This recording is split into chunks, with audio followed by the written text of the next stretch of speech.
에스겔서 말씀을 통해서 함께 은혜를 나누고자 합니다. 에스겔 선지자는 바벨론의 포로로 잡혀가 있는 상황에서 하나님의 부르심을 받았습니다. 에스겔 1장 1절에서 3절까지의 말씀을 한번 보겠습니다.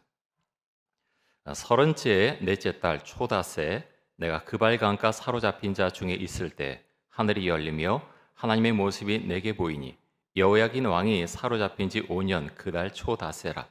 갈대아 땅 그발 강가에서 여호와의 말씀이 부시의 아들 제사장 나 에스겔에게 특별히 임하고 여호와의 권능이 내 위에 있으니라. 자, 1절에 보면은 서른째라고 하면서 이제 말씀이 시작되죠. 아마도 이 서른째는 에스겔의 나이를 가리키는 것으로 보입니다. 서른째가 무엇이냐? 학자에 따라서 사실 의견들이 분분합니다. 하지만 가장 일반적으로 지금 해석하는 것이 에스겔의 나이를 보기 때문에 우리도 그렇게 보는 것이 좋겠습니다. 자, 에스겔의 나이 이제 30살입니다. 근데 에스겔이 바벨론에 있는 그발 강가 사로잡힌 자 중에 있을 때 하나님의 부르심을 받았다고 했습니다. 바벨론에 에스겔이 포로로 잡혀와 있다고 하는 것을 분명히 알 수가 있죠. 또 2절에 보면 여호야긴 왕이 사로잡힌 지 5년이라고 했는데요. 바벨론이 주전 597년에 유다를 침공을 합니다. 그래서 그때 여호야긴 왕을 포로로 사로잡아 오는데요. 이때 많은 사람들이 함께 잡혀옵니다. 그때 잡혀온 사람들 중에 한 명이 에스겔이었다고 하는 거죠. 그래서 에스겔은 주전 597년에 바벨론에 잡혀와서 5년 후인 에스겔이 선지자로 부름을 받았는데요. 5년 후에 에스겔이 선지자로 부름을 받았는데 그때가 주전 593년이었습니다. 3절에 보면 에스겔이 제사장 출신인 것을 알 수가 있는데요. 제사장 출신인 에스겔이 갈대아 땅 그발 강가에 있을 때 여호와의 말씀이 임했고 그는 선지자로 약 23년 동안 사역을 하게 됩니다. 우리가 일제 강점기를 한번 생각해 보면 좋겠습니다. 나라가 주권을 잃었습니다. 백성들은 많은 고통을 받았는데 그 중에 많은 사람들이 일본으로 강제로 끌려갑니다. 탄광이나 광산, 공장에 들어가서 강제 노동에 시달렸죠. 어느 곳에 가든지 사람 대접을 받지 못하고 비참한 삶을 살아야 했습니다. 에스겔은 일제 강점기에 일본으로 끌려간 우리나라 사람들보다 더 나은 삶을 살았을까요? 별로 그렇게 보이지 않습니다. 제대로 먹지 못하고 힘든 삶을 살았을 것입니다. 그런데 그런 상황 가운데 있는 에스겔에게 하나님의 말씀이 임했고 에스겔은 약 23년 동안 선지자로서의 역할을 감당하게 됩니다. 에스겔은 바벨론 포로 생활이라고 하는 고난 중에 지금 있습니다. 여러분은 요즘 어떤 상황 가운데 살고 계십니까? 고난 중에 계신 분이 계시다면 지금이 내가 말씀을 받을 수 있는 가장 좋은 기회다. 그것을 마음속에 꼭 생각을 하시기 바랍니다. 그래서 기도하십시오. 하나님, 말씀을 제게 주십시오. 제가 말씀을 받겠습니다. 기도하시기 바랍니다. 고난이 없으면 사람의 마음은 교만해서 하나님의 말씀 잘 받아들이지 않습니다. 누구나 그렇습니다. 잘 나가는 사람은 내가 다 할 수 있는데 하나님이 굳이 내 인생에 관여할 필요가 있는가 하면서 사실 마음속으로 거부합니다. 그래서 예수님을 만난 사람이 신앙 간증을 하면은 마음속으로 생각하시오. 나하고는 별로 상관없는 이야기인데 라고 생각합니다. 하나님을 만난 기쁨이 너무나 커서 하나님께서 나의 삶 가운데 얼마나 은혜를 주셨는가 간증할 때 한쯤 잘 나가는 사람의 마음에는 사실 별로 감동되는 것이 없습니다. 왜냐하면 그의 머릿속에는 온통 사업에 대한 생각, 돈에 대한 생각, 성공에 대한 생각으로 가득 차 있기 때문에 그 간증이, 말씀이 들어오지 않죠. 그런데 여러분, 고난이 오면 말씀이 갑자기 다르게 보입니다. 이전에는 나와 상관없는 말씀이었는데 이 말씀이 갑자기 입체적으로 보이기 시작합니다. 고난이라는 하는 단어 자체가 싫었는데 이제는 십자가의 고난이 눈에 들어오기 시작하는 것이죠. 십자가의 고난이 은혜로 자신의 심령 가운데 들어오는 경험을 하게 됩니다. 그래서 여러분, 고난이 축복입니다. 왜 축복입니까? 하나님의 말씀이 들리기 시작하고 보이기 시작하기 때문에 고난이 축복입니다. 에스겔 또한 바벨론의 포로로 잡혀와서 고난 중에 있습니다. 그런데 그 고난 중에 있는 에스겔을 하나님께서 선지자로 부르십니다. 자, 에스겔 2장 3절에서 5절까지의 말씀을 한번 보겠습니다.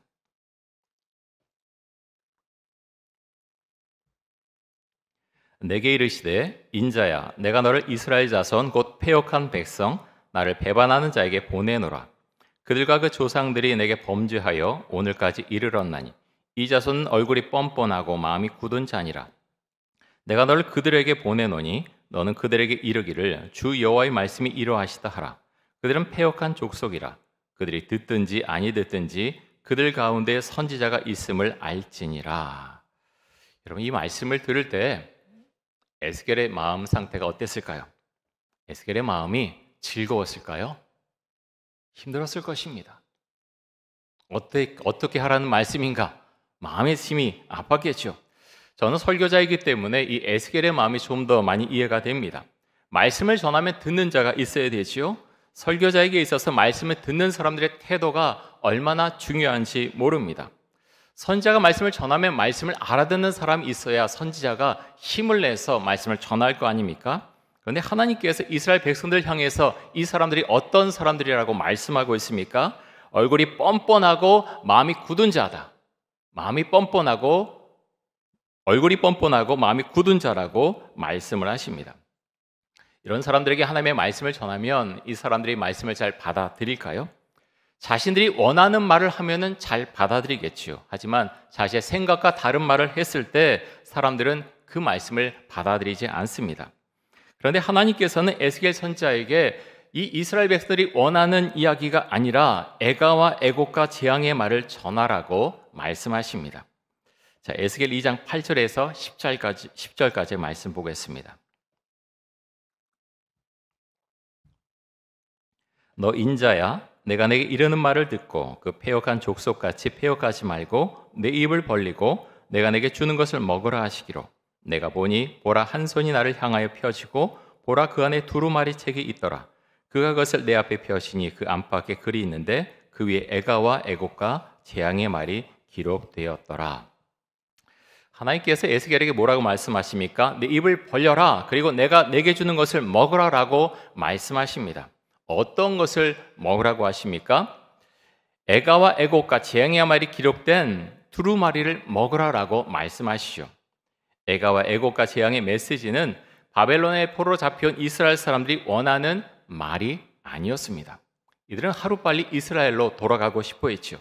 그런데 하나님께서는 이들이 앞으로 겪게 될 고난에 대해서 말씀하십니다. 여러분, 우리도 이런 상황에 처할 수 있죠. 어려움 당하면 누구나 그 어려움에서 하루빨리 벗어나고 싶어 합니다. 너무나 당연한 마음입니다. 그런데 어떨 때 하나님께서 우리를 고난에서 건져주신 것이 아니라 고난 가운데 그냥 놔두실 때가 있습니다. 왜 그럴까요? 왜 하나님께서 우리가 그렇게 기도하는데도 어떨 때는 금식하고 밤새워 기도하고 그렇게 처절하게 매달리는데도 고난 가운데서 빠져나오지 못하게 그냥 왜 놔두시는 것일까요? 그 이유는요, 하나님을 바라보게 하려고 하나님은 우리에게 고난을 주십니다. 하나님의 말씀을 읽고 자신의 죄를 깨닫고 말씀에 순종하게 하시려고 우리에게 고난을 주십니다.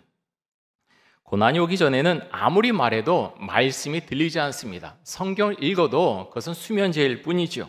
그런데 이상하게도 고난이 오면 말씀이 읽히기 시작하고요, 자신의 죄가 보이기 시작합니다. 그래서 고난은 축복입니다. 자, 시편에서 이렇게 말씀하고 있는데요. 시편 119편 49절과 50절 한번 보겠습니다. 우리 같이 한번 이 말씀 읽습니다. 주의 종에게 하신 말씀을 기억하소서. 주께서 내게 소망을 가지게 하셨나이다. 이 말씀은 나의 고난 중의 위로라. 주의 말씀이 나를 살리셨기 때문이니이다. 시편 110편 기자는요, 고난 중에 있습니다. 너무너무 힘들어했습니다. 그런데 그가 고백합니다. 주께서 주신 말씀, 그 말씀이 나에게 소망을 주셨습니다. 나는 고난 중에 있지만 저 밑바닥에 빠져 있지만 주님께서 나에게 소망을 주셨습니다. 주의 말씀이 나를 살리셨습니다. 시편 기자는 그렇게 고백을 합니다. 고난이 왔을 때 그래서 믿음이 있으면요, 그 안에 성령이 임하면 남들이 볼 때는 저 사람 이제 다 죽어가야 되는데, 참 이상한 게요, 성령이 임하고 말씀이 내게 들어오고 말씀이 나를 이끌어가면 그 사람의 얼굴에 생기가 돕니다. 이상해요. 사람들이 볼 때는, 세상 사람들이 볼 때는 저 사람 다 죽어가야 되는데 왜 저러지? 정신 이상해졌나? 그렇게 볼 수 있다는 거예요. 근데 왜 그렇습니까? 성령이 내 안에 임하고 말씀이 나의 생각을 이끌어갈 때 생생한 모습이 나에게 나타나게 된다고 하는 것입니다. 여러분, 하나님을 믿는 사람들이 고난을 당할 때 가장 힘들어하는 것이 무엇인지 아십니까? 무엇을 가장 힘들어하냐 하면 하나님이 나를 버리신 걸까? 나와 함께 하긴 하시는 걸까? 하나님이 계시긴 한 걸까? 그런 질문들을 계속해서 쏟아내기 시작합니다. 이스라엘 백성들도 마찬가지였죠. 우리는 선민인데 하나님께서 택하신 백성인데 왜 이렇게 고난을 받는 거지? 어떻게 이방 민족인 하나님도 모르는 저 사람들이, 바벨론 사람들이 유다를 그렇게 침략하고 멸망시킬 수 있는 거지? 그들은 이해가 되지 않았습니다. 그래서 현실을 받아들이지 않죠. 혼란스러워하고 힘들어합니다. 이런 사람들 향해서 에스겔 선지자가 하나님의 말씀을 전해야 되는데요, 하나님께서 에스겔에게 이렇게 말씀하십니다. 자, 오늘 우리가 읽은 본문의 말씀인 에스겔 3장 1절에서 3절까지의 말씀 한번 보겠습니다. 자, 우리 이 말씀 한번 의미를 생각하면서 같이 한번 읽겠습니다. 또 그가 내게 이르시되 인자야, 너는 발견한 것을 먹으라. 너는 이 두루마리를 먹고 가서 이스라엘 족속에게 말하라 하시기로 내가 입을 벌리니 그가 그 두루마리를 내게 먹으시며 내게 이르시되 인자야, 내가 내게 주는 이 두루마리를 내 배에 넣으며 내 창자에 채우라 하시기에 내가 먹으니 그것이 내 입에서 달기가 꿀 같더라. 자, 하나님께서 에스겔에게 먹으라고 하신 이 두루마리에는 어떤 내용이 적혀 있습니까? 애가와 애곡과 재앙의 말이 적혀 있습니다. 축복과 사랑의 말이 아니라 애가와 애곡과 재앙의 말이었죠. 그런데 이 두루마리를 에스겔이 먹었더니 그것이 입에서 달기가 꿀 같았다라고 말씀합니다. 여러분, 이상하지 않습니까? 이런 두루마리를 먹으면은 입에서 써야 되지 않습니까? 그런데 에스겔이 먹었더니 그 달기가 입에서 꿀 같았다고 말씀합니다. 왜 그랬을까요? 성경은 그것에 대해서 어떤 해석해 주지 않습니다. 말씀을 읽으면서 그런 고백을 하게 됩니다. 정말 재앙의 말인데 하나님의 말씀이기 때문에 에스겔이 먹었을 때 그것이 꿀처럼 그렇게 느껴지지 않았을까? 또 하나는 에스겔이 비록 이 말씀이 애가와 애곡과 재앙의 말씀이지만 그 말씀을 먹으라고 했을 때 순종했기 때문에 그 입에서 달기가 꿀 같았다라는 그런 고백을 하게 됩니다. 여러분, 순종하면 다릅니다. 고난과 아픔의 그런 말씀인 것 같지만 그 말씀을 내가 먹었을 때 그것이 쓴맛으로 나의 삶 가운데 나타나는 것이 아니라 다른 그런 달콤한 모습으로 우리의 삶 가운데 펼쳐진다고 하는 것입니다. 예레미야 선지자 또한 에스겔 선지자 못지않게 많은 고난을 당했던 선지자인데요, 예레미야 15장 16절에서 18절까지의 말씀을 한번 보겠습니다. 만군의 하나님 여호와시여, 나는 주의 이름으로 일컬음을 받는 자라. 내가 주의 말씀을 얻어 먹었사오니 주의 말씀은 내게 기쁨과 내 마음의 즐거움이오나 내가 기뻐하는 자의 모임 가운데 앉지 아니하며 즐거워하지도 아니하고 주의 손에 붙들려 홀로 앉았사오니 이는 주께서 분노로 내게 채우셨음이니이다. 나의 고통이 계속하며 상처가 중하여 낫지 아니함은 어찌됨이니까? 주께서는 내게 대하여 물이 말라서 속이는 신에 같으시리이까? 예레미야는 그렇게 말하죠. 주의 말씀을 먹는 자는, 내가 주의 말씀을 먹었더니 그것이 나에게는 기쁨과 즐거움입니다. 그렇게 예레미야는 고백하죠. 그런데 사람들과의 사이에서 저는 너무나 힘이 듭니다. 왜 그렇습니까? 사람들이 싫어하는 메시지를 계속해서 전했기 때문이죠. 그래서 사람들은 예레미야를 따돌렸습니다. 예레미야는 삶 속에서 고통스러워했고 힘든 나날을 보내야만 했습니다. 사랑하는 성도 여러분, 하나님의 말씀을 읽을 때 그 말씀이 이해되십니까? 그런데 우리는 하나님의 말씀을 단순히 이해하는데 그쳐서는 안 됩니다. 하나님의 말씀은 한 구절 한 구절 씹어서 먹어야 됩니다. 그래야 내 것이 됩니다. 우리가 큐티를 매일 해야 하는 이유는 하나님의 말씀을 매일 조금씩 씹어서 먹기 위해서입니다. 작은 분량의 말씀 같지만 오늘 나에게 주신 말씀을 우리가 그것을 씹어 먹을 때 그것이 나의 영적 건강을 책임져 줍니다. 우리가 큐티인을 이제 큐티 교재로에서 보고 있는데요. 어제 오늘 우리가 주신 말씀에 보면 그 큐티 본문에 보면 야곱이 이제 죽음을 앞두고 아들들에게 예언하는 내용의 말씀이 있습니다. 야곱이 하는 유언은 사사로운 예언이 아니라 하나님의 영임에서 행한 예언의 말씀입니다. 우리의 눈길을 끄는 것은 유다에 대한 예언의 말씀인데요. 여러분, 유다가 어떤 사람입니까? 요셉을 미디안 상인들에게 노예로 팔 때 그것을 주도했던 사람, 그 사람이 바로 유다입니다. 유다는 또 자신의 며느리 다말과 관계한 사람이기도 하죠. 한편으로 생각해 보면 추잡하고 수치스러운 삶을 살아온 사람이 유다입니다. 그런데 야곱은 유다에 대해서 엄청난 예언을 합니다. 자, 창세기 49장 10절 말씀 한번 보겠습니다. 규가 유다를 떠나지 아니하며 통치의 지팡이가 그 발 사이에서 떠나지 아니하기를 실로가 오시기까지 이르리니 그에게 모든 백성이 복종하리로다. 자, 규는요 통치의 상징 같은 것입니다. 영화 같은 거 보면 짧은 막대기 같은 거 있죠. 이집트 왕이 이제 들고 있는 그런 규가 있는데요. 규나 지팡이는 왕의 통치권을 상징하는 것들입니다. 그런데 뭐라고 예언을 합니까? 규가 유다를 떠나지 않고 통치의 지팡이가 그 발 사이에서 떠나지 않을 것이다. 이렇게 예언을 합니다. 여러분, 어떻게 이런 일이 일어날 수 있습니까? 성경은 유다가 많은 잘못을 범한 이후에 회개했다고 하는 것을 보여줍니다. 이전에 유다는 그런 사람이 아니었죠. 하지만 여러 가지 아픔을 겪은 다음에 유다는 달라집니다. 아버지 야곱을 위해서 할 수 있는 모든 행동들을 취하게 되고요. 막내 동생 베냐민이 애굽에서 노예가 될, 종이 될 그런 위기에 처했을 때 그 동생 대신에 내가 종이 되겠다고 말한 사람이 바로 유다였습니다. 이전에 유다가 어떤 사람이었습니까? 동생 요셉을 노예로 팔자고 그렇게 주도한 사람, 그 사람이 유다였는데 이제는 달라졌다고 하는 것입니다. 그래서 유다 지파를 통해서 다윗이 태어나게 되고요. 또 그리스도께서 태어나시게 됩니다. 유다의 족보를 보면 구속사의 흐름을 우리가 알 수가 있습니다. 예수 그리스도의 십자가 구원 사건을 위해서 족보가 흘러내려온 것을 알게 됩니다. 사랑하는 성도 여러분, 많은 그리스도인들이 고난이 왔을 때 아무 힘도 쓰지 못하고 무너집니다. 왜 무너집니까? 평소에 먹은 하나님의 말씀이 없기 때문에 무너집니다. 평소에 말씀을 먹는 훈련이 되어 있어야 되는데 말씀이 자신의 안에 들어온 게 없으니까 고난이 왔을 때 다 무너집니다. 쓰러집니다. 말씀이 능력이 없다는 것이죠. 김양재 목사님이 30대 과부가 되셨는데요.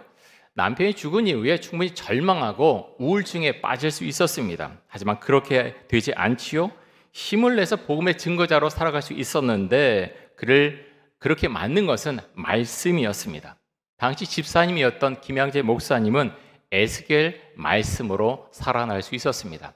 그 장례를 치르는 동안 에스겔 18장, 19장, 20장 말씀으로 그는 살아납니다.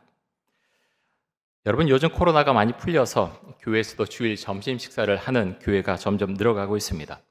우리 교회도 언제부터 하면 좋을까? 지금 상의를 계속하고 있는데요. 물론 지금 이제 우리 지하 1층이 사용한 지가 2년이 훨씬 넘어서 먼저 수리부터 해야 됩니다.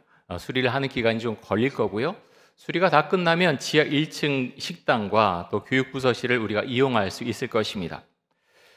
많이 논의를 했지만 사실 결론을 아직 내지 못했습니다. 그래서 저도 계속해서 이 문제를 놓고 기도하고 있는데요. 주일 설교를 준비하면서 하나님께서 제 마음 가운데 이런 메시지를 강하게 주셨습니다. 너는 주일에 밥 먹는 게 그렇게 중요하냐? 주일에 교인들이 밥을 먹는 것보다 훨씬 더 중요한 것이 있는데 내가 깨닫지 못하느냐? 그래서 말씀을 먹는 것이다. 너는 교인들 스스로 성경 말씀을 먹을 수 있도록 가르쳐라. 그 메시지를 저에게 계속해서 주셨습니다. 여러분, 우리가 교회에 와서 빵을 먹으면 어떻고 밥을 먹으면 어떻습니까? 중요한 것은 먼저 말씀을 먹는 것입니다. 사랑하는 성도 여러분, 우리의 주안점은 어디에 있습니까? 교회는 목적은 어디에 있습니까? 물론 교회에서 잘 먹고 함께 그렇게 교제할 수 있으면 정말 좋겠지요. 하지만 그러하지 못할지라도 중요한 것은 말씀입니다. 말씀을 씹어 먹을 수 있다면 그것은 능력이 되고요.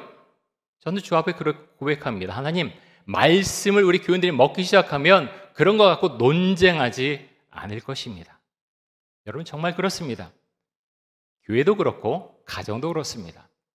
여러 가지 문제가 산적해 있지요. 그런데요, 말씀을 씹어서 먹기 시작하면 그런 것에 그렇게 큰 어떤 중심축을 두지 않습니다. 왜냐하면 그것은 변두리 것이기 때문입니다. 중요한 것은 내가 말씀을 먹을 그런 열정이 있는가, 은혜가 있는가, 내 안에 성령의 역사가 있는가, 그것이 우리에게는 가장 중요합니다. 사랑하는 성도 여러분, 우리 천동교회 공동체가 말씀을 씹어 먹는 공동체가 될 수 있기를 간절히 원합니다. 그렇게 하면 밥을 먹는 문제뿐만 아니라 다른 문제도 다 풀려 나갑니다. 여러분, 그것 때문에 우리가 갈등하거나 어떤 다른 의견이 있다고 그렇게 화를 내거나 우리가 그런 식으로 서로 간에 이야기를 나누는 일이 없지만 앞으로도 그런 일이 없기를 바랍니다. 여러분, 중요한 것은 내가 교회에 와서 하나님을 만나는 것이고요, 말씀을 씹어서 먹는 것입니다. 우리 교회 안에 큐티하는 분들이 한 분, 두 분 늘어갈 수 있기를 원합니다. 6월의 추천 도서가 날마다 큐티하는 여자인데요, 모두 읽으시기 바랍니다. 큐티를 하는 분들이나 연세가 드셔서 큐티를 잘 못하실 분이시나 글을 읽을 수 있는 분이시라면 날마다 큐티한 여자, 이 책을 꼭 한번 읽으시기 바랍니다. 왜 그러냐면, 제가 왜 이렇게 자꾸 강조를 하느냐 하면, 이 책을 읽으면 하나님의 말씀을 어떻게 씹어 먹어야 되는지 알 수가 있기 때문에 그렇습니다. 그래서 여러분, 이 책을 사서 읽으시든지 빌려서 읽으시든지 꼭 한번 이 책을 읽어보시기 바랍니다. 사랑하는 성도 여러분, 하나님의 말씀을 매일 씹어서 드십시오. 한 구절 한 구절 씹어서 드시기 바랍니다. 그렇게 먹을 때 우리는 영적으로 성장이 되고 장성한 그리스도인으로 자라갈 것입니다. 말씀을 씹어먹는 사람에게 나타나는 마지막 모습이 무엇인가 하면 영혼 구원입니다. 말씀을 먹으면요, 내 안에 다른 것이 아니라 영혼을 구원하고 싶은 그 심령이, 그 은혜가 마음속에 밀려오게 됩니다. 성경에는 축복과 사랑의 말들보다 애가와 애곡과 재앙의 말이 훨씬 더 많습니다. 그런데 이상한 것은 이런 말씀들이 들어왔을 때 우리의 마음과 삶의 모습을 단단하게 만들어준다고 하는 것입니다. 예수 그리스도의 십자가 고난과 죽음은 우리를 죽음으로 내모는 것이 아니라 우리를 생명으로 인도합니다. 내가 좋아하는 성경 말씀만 먹는 것이 아니라 애가와 애곡과 재앙의 말씀까지 우리가 먹을 수 있을 때 하나님의 말씀의 은혜가 우리 인생 가운데 분명히 나타나리라 믿습니다. 우리 함께 기도하겠는데요, 이 시간 기도할 때 말씀을 매일 씹어 먹게 하여 주옵소서. 성경에 있는 말씀을 편식하지 말고 모두 골고루 먹게 하여 주옵소서. 내가 먹은 말씀으로 인해 다른 사람의 영혼을 구하는 일을 감당하게 하여 주옵소서. 우리 함께 통성으로 기도하겠습니다. 하나님 아버지, 감사합니다. 부족한 사람의 말씀을 전했습니다. 하나님, 우리 전역의 공동체가 말씀을 씹어먹는 그런 공동체가 될 수 있기를 간절히 원합니다. 하나님, 말씀이 우리 안에 들어와 있지 않으면 우리는 무너지고, 고난이 왔을 때 하나님을 떠나고, 고난이 왔을 때 하나님을 의심하고, 고난이 왔을 때 다른 사람을 원망하고 자신의 삶을 원망하는 일이 나타납니다. 하나님 아버지요, 말씀이 내 안에 들어오게 해주시고, 하나님, 그냥 그렇게 하나님을 대하는 것이 아니라 말씀을 씹어 먹으면서 그 말씀이 나를 살려낸 은혜를, 그 경험을 할 수 있기를 간절히 원합니다. 성령을 부어주시고 우리 전역의 공동체가 말씀을 따라하는 교회, 말씀으로 인해서 죄를 고백하는 교회, 하나님, 그래서 회개의 역사가 일어나며 주의 말씀을 따라하는 교회가 될 수 있기를 간절히 원합니다. 우리의 성령의 은총을 부어주옵소서. 하나님 아버지요, 우리 전원교회 주께서 은혜를 주시고 목장교회마다 은총을 주셔서 특별히 우리 목자님들 하나님의 말씀으로 무장하며 단련이 되어서 아버지 헌신할 수 있도록 해주시고, 주의 나라를 위해서 하나님 자신의 모든 것을 내놓고 영혼 구원을 위해서 달려가는 목자들이 될 수 있기를 간절히 원합니다. 은혜를 주옵소서. 믿음을 주옵소서. 믿음으로 주께 주신 길을 달려갈 수 있도록, 그래서 은혜